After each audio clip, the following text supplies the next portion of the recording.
சேவை துறையை பற்றி அதில் சிறந்து விளங்குவோரிடமிருந்து கேட்டு தெரிந்து கொள்ள ஒரு வாய்ப்பு. ஹியூமன் லைப்ரரி எனும் மனிதர்களை புத்தகங்களாக இரவல் பெற்று அவர்களுடன் கலந்துரையாடும் நிகழ்ச்சியின் மூலம் அது சாத்தியமானது. தமிழர் பேரவை முதல் முறையாக அந்த நிகழ்ச்சிக்கு ஏற்பாடு செய்திருந்தது.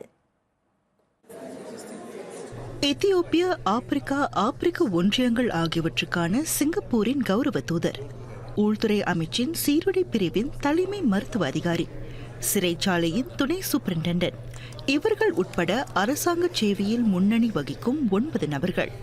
துறையில் சேர்ந்தது, படிப்படியாக முன்னேறியது, மனம் தளராமல் செயல்பட்டது என பல அம்சங்களை வெளிப்படையாக பகிர்ந்தனர். ஒரு புத்தகமாக நான் என்னை பார்த்ததில்லை, ஆனால் நான் ஒரு புத்தகமாக எப்படி இருக்கணும்ன்ட்டு நான் நினச்சிட்டு இங்கே வந்து உட்காந்துருக்கேன். இந்த தலைமுறை கேட்குற கேள்விங்கள்லாம் I feel so proud of them. ரொம்ப க்யூரியஸாக இருக்காங்க, ஓப்பனாக இருக்காங்க, கேண்டிடாக இருக்காங்க. அதனால அவங்களோட கனெக்ட் பண்ணும்போது என்னால் என்ன மாதிரி இருக்க முடியுது. மாணவர்கள், தேசிய சேவை புரிவோர், ஆசிரியர்கள் என சுமார் 40 இளையர்கள் திரண்டிருந்தனர்.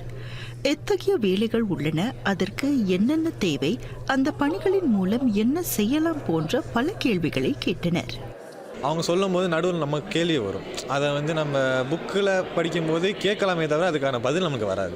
பேச நிறைய கேள்வி வந்துச்சு. அவங்களோட பர்சனல் எக்ஸ்பீரியன்ஸ் சொல்ல சில விஷயம் ரிலேட் பண்ண முடிஞ்சது. நம்ம ஒருத்தரை நேருக்கு நேர் பார்த்து அவங்களுக்கு பேசும்போது அவங்களோட உணர்ச்சிகளை நம்ம பார்க்கலாம்.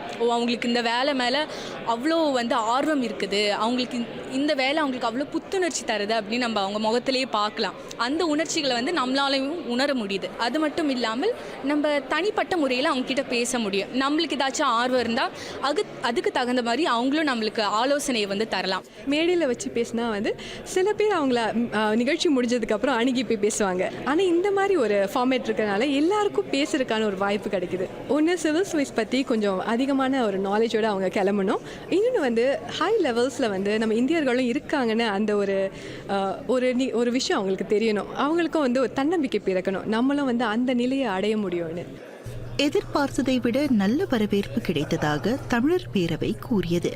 வருங்காலத்தில் கூடுதல் மனித நூலக நிகழ்ச்சிகளை நடத்த திட்டம் கொண்டிருப்பதாகவும் அது கூறியது.